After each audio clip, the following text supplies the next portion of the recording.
கர்த்தரும் இரட்சகருமாகிய இயேசு கிறிஸ்துவின் நாமம் மகிமைப்படுவதாக. கர்த்தருடைய நாமத்தினாலே உங்கள் யாவரையும் வாழ்த்துகிறேன். இந்த நாளிலும் நாம் தியானிக்க எடுத்துக்கொண்ட தலைப்பு யோக்கியம். யோக்கியம் என்றால் என்ன என்று பார்க்கிற பொழுது, யோக்கியம் என்பது நாம் தகுதியாய் நடந்து கொள்வது யோக்கியம் எனப்படும். கிறிஸ்துவனுடைய வாழ்க்கையிலே கிறிஸ்துவுக்கு முன்பதாக நாம் யோக்கியமுடையவர்களாய் காணப்பட வேண்டியது மிகவும் அவசியமாயிருக்கிறது. அருமையானவர்களே, ஒரு ஆசிரியராய் அழைக்கப்பட்டிருக்கிறவர்கள் ஆசிரியராக, ஒரு மாணவராய் அழைக்கப்பட்டிருக்கிறவர்கள் ஒரு மாணவராக அந்த தங்களுடைய அழைக்கப்பட்ட அழைப்பிலே நிலைத்திருப்பது மிகவும் அவசியமாய் இருக்கிறது. ஒருவேளை கிறிஸ்துவுக்குள்ளாக நாம் அடிமைகளாகவோ சுயாதீனர்களாகவோ அழைக்கப்பட்டிருக்கும் பொழுது, பிள்ளைகளாய் நாம் அழைக்கப்பட்ட அந்த அழைப்பிலே நாம் நிலைத்திருக்க வேண்டியது மிகவும் அவசியமாயிருக்கிறது. 2 கொரிந்தியர் 8ஆம் அதிகாரம் 21ஆம் வசனத்திலே பவுலடிகளார் இப்படியாக சொல்கிறார்: கர்த்தருக்கு முன்பாக மாத்திரமல்ல, மனுஷருக்கு முன்பாகவும் யோக்கியமானவைகளை செய்ய நாடுகிறோம் என்று சொல்லி. அருமையானவர்களே, நாமும் கர்த்தருக்கு முன்பதாக யோக்கியமானவைகளை செய்ய வேண்டியது அவசியமாக இருக்கிறது. ஆண்டவருக்கு முன்பதாக நாம் யார் என்று பார்ப்போமானால், இந்த ஜனத்தை எனக்கென்று ஏற்படுத்தினேன், இவர்களின் துதியை சொல்லி வருவார்கள் என்று சொல்லி வேதம் சொல்கிறது. எனவே கர்த்தருடைய துதியை சொல்லி வர அழைக்கப்பட்டவர்கள் நாம். இரண்டாவதாக சங்கீதக்காரன் சொல்கிறார், என் நாவு உம்முடைய நீதியையும் நாள் முழுவதும் துதியையும் சொல்லி கொண்டு வரும் என்று சொல்லி. தாவீதுக்கு கொடுக்கப்பட்ட அந்த நிலையான நித்திய பாக்கியத்தை நாம் பெற்றுக்கொள்ளும்படி நாமும் தேவனுக்கு முன்பதாக துதியை உடையவர்களாக இருக்க வேண்டியது அவசியமாயிருக்கிறது.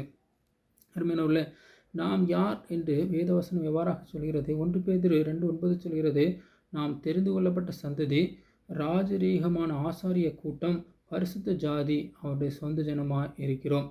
அவருடைய சொந்த ஜனமாய் இருக்கிற நாம் அதற்கேற்ற யோக்கியம் உடையவர்களாய் நடந்து கொள்ள வேண்டியது எத்தனை அவசியமாக இருக்கிறது.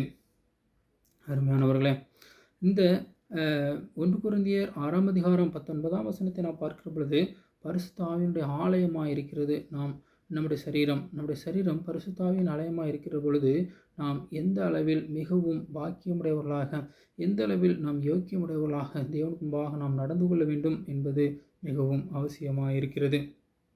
அருமையானவர்களே, இந்த யோக்கியமான நடக்கையை கிறிஸ்துவனிடத்திலிருந்து நமக்கு சுயாதீனமாக நாம் பெற்று அனுபவிக்க இந்த யோக்கியமான நடக்கை நம்மிடத்தில் கொண்டு வருவது என்னது என்று பார்த்தோம்னால் அன்பு மட்டும்தான்.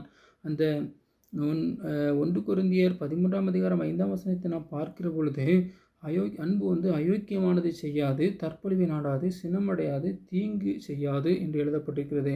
ஆம், இந்த அயோக்கியமான காரியங்களை செய்யாமல் யோக்கியமான காரியங்களை மட்டுமே செய்வதற்கு அன்பு நமக்கு மிகவும் அவசியமாக இருக்கிறது.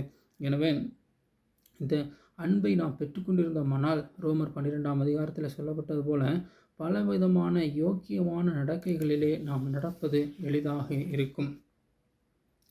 இந்த அன்பை நாம் எவ்வாறு பெற்றுக்கொள்ளலாம் என்று சொன்னால், பரிசுத்த ஆவியினாலே பெற்றுக்கொள்ளலாம்.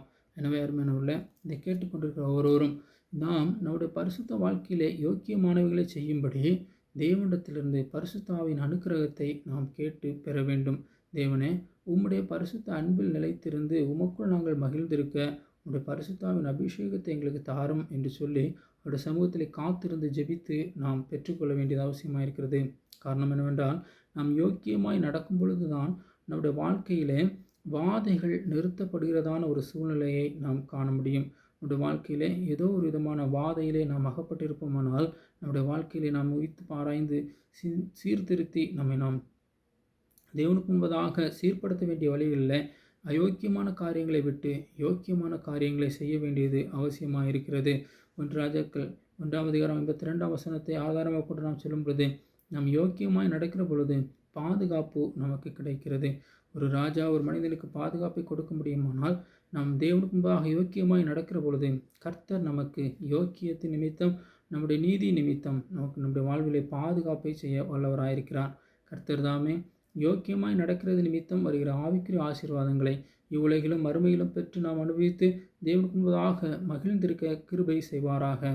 ஆமீன்.